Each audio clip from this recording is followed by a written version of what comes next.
इस क्लास में, इस वीडियो में हम बात करेंगे क्लोस्ट्रीडियम जीनस की सबसे मेडिकली इम्पॉर्टेंट स्पीसीज़ क्लोस्ट्रीडियम टिटनी के बारे में। क्लोस्ट्रीडियम टिटनी यह एक तरह का ग्राम पॉजिटिव, सिलेंडर यानी कि लंबा, हल्का मुड़ा हुआ, slightly curved 2.5 two 3.5 micron metre जिसकी लंबाई होती है और चौड़ाई जो है 0.4 टू 0.5 माइक्रोन चौड़ाई होती है। ये जो है सिंगली या चेन के रूप में पाए जाते हैं। ये बेसिलाई होते हैं जो कि माइक्रोस्कोप में देखने पर हमको ड्रम स्टिक के समान दिखाई देते हैं। ड्रम स्टिक मतलब कि जो ड्रम बजाने वाली लकड़ी आती है जिसके पीछे का हिस्सा जो है वुड का बना रहता है और आगे थोड़ा सा फूला हुआ रहता है, वो ऐसे ही दिखाई देती हैं और ये बहुत ज़्यादा मोटिलिटी भी प्रदर्शित करते हैं। तो ये था इसका इंट्रोडक्शन। इसके बाद देखते हैं इसके कल्चर कैरेक्टरिस्टिक के बारे में। यह एक तरह का जो है वैकल्पिक वात निरपेक्षी अर्थात ऑब्लिगेट एनएरोब्स होता है जो कि 37 डिग्री सेल्सियस में 7.4 pH मान पर ऑर्डिनरी मीडिया में आसानी से ग्रोथ कर जाता है। यह ऑर्डिनरी मीडिया में मिलाए गए सीरम या ब्लड के माध्यम से अच्छी वृद्धि कर लेता है। आइए अब देखते हैं इसमें कौन कौन से आगार और मीडियम का प्रयोग कर सकते हैं हम। सबसे पहला है न्यूट्रिएंट आगार मीडियम। न्यूट्रिएंट आगार मीडियम, इस मीडियम में ये जो है ग्रुप में ग्रोथ करते हैं, झुंड बनाकर ग्रोथ करते हैं। इसकी कॉलोनी जिसका आकार 2 से 5 मिलीमीटर की परिधि का होता है और इसमें ये जो है ग्रेइश येलो रंग के कॉलोनी जो कि ट्रांसपेरेंट होते हैं और जिसमें ग्रेन्युलर सरफेस दिखाई देती है, ऐसे कॉलोनी प्रोड्यूस करती हैं। दूसरा ब्लड आगार मीडियम। ब्लड आगार मीडियम में ये हॉर्स के ब्लड में यानी कि घोड़े के रक्त पे अल्फ़ा हीमोलाइसिस प्रोड्यूस करते हैं तथा कुछ देर बाद हीमोलाइसिन के मदद से बीटा हीमोलाइसिस भी प्रोड्यूस करते हैं। उसके बाद कुक्ड मीडियम आगार। कुक्ड मीडियम आगार में इंक्यूबेशन के बाद यानी कि 24 घंटे के अंतराल में 37 डिग्री सेल्सियस में इनको रखने के बाद ये जो कॉलोनी में टर्बिडिटी तथा गैस प्रोड्यूस करते हैं जिसमें मीट का पाचन नहीं होता, परंतु लंबे समय से इंक्यूबेशन करने पर, इस आगार में लंबे समय तक इंक्यूबेशन करने पर जो मीट होता है वो काला पड़ जाता है। अगला आगार है लैक्टोज एक योल्क मीडियम। इस मीडियम में मिल्की डिस्कलरेशन प्रोड्यूस नहीं किया जाता इस बैक्टीरिया के द्वारा। आइए अब देखते हैं इसकी पैथोजेनिसिटी के बारे में।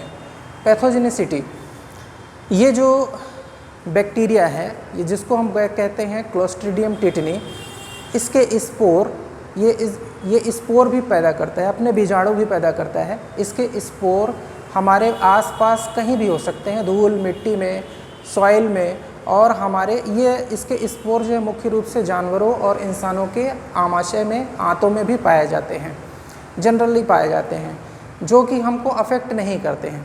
लेकिन अगर ये घाव के माध्यम से, वुंड के माध्यम से हमारे शरीर में प्रवेश करें तभी ये हमको नुकसान पहुंचाते हैं। इसके द्वारा जो है टिटनस नामक रोग उत्पन्न किया जाता है जिससे मनुष्य और जानवर दोनों ही प्रभावित होते हैं। इस बीमारी का इंक्यूबेशन पीरियड जो होता है वो है 6 से 12 दिन, यानी कि इस बैक्टीरिया के जो स्पोर हैं घाव से प्रवेश कर जाएं तो लगभग 6 से 12 दिन के बाद जो है सिम्टम्स आने अपीयर हो जाते हैं। इसके जो स्पोर हैं मुख्यतः वुंड से ही प्रवेश करते हैं और अगर चोट जो है चेहरे या गर्दन पर लगी हो तब जो है ये बहुत ज़्यादा रिस्की होता है और इसका अफेक्शन भी ज़्यादा होता है। ये हमारे शरीर में वातानुकूल स्थिति में ग्रोथ करते हैं, यानी कि हमारे शरीर का वह हिस्सा जहाँ पर ऑक्सीजन टेंशन कम होता है उस जगह पर सबसे अच्छे से ग्रोथ करते हैं। घाव में प्रवेश करने के बाद जैसे अगर हमको चोट कहीं ऐसे स्थान से लगती है जैसे कि किसी भी सूखी हुई लकड़ी है, लोहा है, ईंट है, उस जगह पर उस बैक्टीरिया के स्पोर अगर मौजूद हैं और उस स्थान से हमको चोट लगती है तो ये जो है उस कटे फटे घाव के माध्यम से उसके स्पोर हमारे शरीर में प्रवेश कर जाते हैं और वहीं घाव में ही इसके स्पोर जो है मल्टीप्लाई होते हैं, विभाजित होते हैं। उस जगह पर संक्रमण प्रोड्यूस करते हुए वो स्पोर जो है ड्रम स्टिक का लूप ले लेते हैं और एक खास तरह का टॉक्सिन प्रोड्यूस करते हैं जिसको कहते हैं टिटेनोस्पाज्मिन टॉक्सिन। टिटेनोस्पाज्मिन टॉक्सिन, ये टॉक्सिन घाव में रहता है और हमारे मोटर नर्व की एंडिंग के द्वारा, हमारे मोटर नर्व की एंडिंग से एब्जॉर्ब कर लिया जाता है और मोटर नर्व के थ्रू ये टिटेनोस्पाज्मिन जो है सेंट्रल नर्वस सिस्टम में ब्रेन के पास और स्पाइनल कॉर्ड के पास पहुंच जाता है, जिसके कारण हमारे शरीर में एसेंडिंग टिटनेस दिखाई देता है। यानी कि जो हमारे शरीर में जो लक्षण हैं वो नीचे से ऊपर की ओर शुरू होते हैं। इसमें हमको सबसे पहले पैर की रिजिडिटी, पैर की मांसपेशियों में कड़ापन दिखाई देता है, ऐंठन महसूस होता है। उसके बाद धीरे धीरे जो है लक्षण, यही मांसपेशियों के ऐंठने वाले लक्षण धीरे धीरे नीचे से ऊपर की ओर आते हैं और आखिरी में गर्दन रिजिडिटी हो जाती है, नेक रिजिडिटी, और गर्दन अकड़ जाती है, जबड़े भी अकड़ जाते हैं। और अगर जो है ये इन्फेक्शन घाव से ना होकर आईवी से होता है, यानी कि अगर संक्रमित सुई का उपयोग किया गया जिसमें जो है टिटनस के जो स्पोर मौजूद हों, तो जो है डिसेंडिंग टिटनस प्रोड्यूस होता है, अर्थात जो लक्षण हैं, ऐंठने के लक्षण हैं, वो शरीर के ऊपरी हिस्सों से नीचे की तरफ जाते हैं। सबसे पहले उस व्यक्ति का जबड़ा अकड़ जाएगा, उसका मुंह अच्छे से खुलेगा नहीं। उसके बाद गर्दन की जो स्टर्नोक्लेडियो मांसपेशियां हैं वो भी अकड़ जाएंगी, जिसके कारण उसको गर्दन को मोड़ने में बहुत ज़्यादा परेशानी होगी और उसी प्रकार से लक्षण धीरे धीरे नीचे की ओर आते जाते हैं। इससे न सिर्फ बाहरी मांसपेशियों पे आघात पहुंचता है बल्कि आंतरिक मांसपेशियों में खास तौर के जो श्वसन की मांसपेशियां होती हैं, इंटरनल इंटरकॉस्टल मसल्स और एक्सटर्नल इंटरकॉस्टल मसल्स, ये भी प्रभावित होती हैं। अंततः जो है श्वसन की पेशियां जो हैं ऐंठ जाती, जिसकी वजह से मरीज को सांस लेने में बहुत ज़्यादा परेशानी होती है और उसकी डेथ हो जाती है। मुख्यतः जो है ये टिटेनोस्पाज्मिन जो है नर्वस सिस्टम में साइनेप्टिक जंक्शन को ब्लॉक कर देता है, जिसकी वजह से जो है हमारी मांसपेशियां जो है ऐंठने लगती हैं।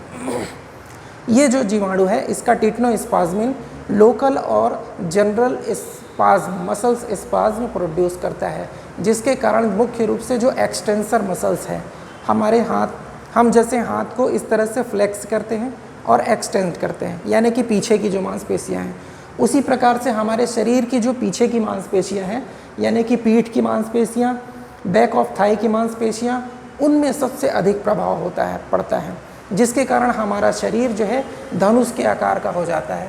ये पीठ की मांसपेशियां और जांघ के पोस्टीरियर साइड की मांसपेशियां जो है बहुत ज़्यादा अकड़ जाती हैं, जिसके कारण व्यक्ति पूरा का पूरा धनुष के आकार का हो जाता है, जिस कंडीशन को हम आर्च्ड शेप्ड या फिर जो है ओपिस्थोटोनस पोजीशन कहते हैं।